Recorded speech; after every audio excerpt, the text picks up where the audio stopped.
before I got into cars, and then in the beginning when I got into cars, suspension kind of intimidated me. I feel like there was a lot of components that you could replace that a lot of companies sold that didn't really make sense. I just didn't know what to look for. So I wanted to make this video to simplify what each component is behind your wheels. So when you do see these things online, you go, oh, that's my lower control arm, that's my upper suspension arm, that's my A-arm, that's my new ball joint that is making noise, it's going bad. So when all these people talk about these things when you're getting your car worked on with your suspension, which is constantly moving, you'll know exactly what to do. Starting in the front, brake disc, brake caliper. This is known as a double wishbone setup, or just basically two A-arms. You have your upper A-arm, you have your upper ball joint. This is known as the knuckle right here.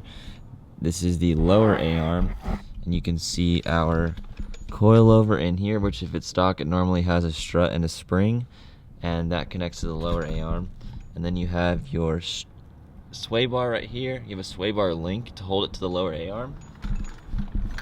On the other side, there is the steering rack and pinion to steer the car, and then you have your lower ball joint down here. And other than that, that's pretty much it, and you can get aftermarket parts for all of those to stiffen it up or help with clearance issues.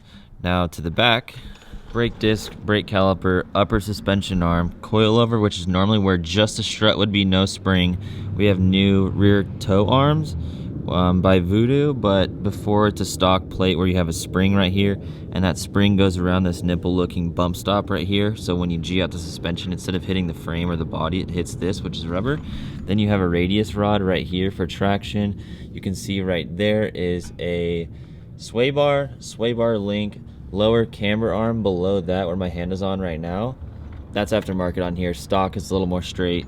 And this right here, this big guy, is an axle from the rear diff. Thank you guys so much for watching. I hope you guys enjoyed the video. I hope you learned something super simple, down to the point. I'm going to be doing this for the Subaru and every car moving forward because I think it's very, very important to know. So I encourage you to hit that subscribe button to learn some new things, see some exciting things Trevor and I are up to in the future with this car. We're building it.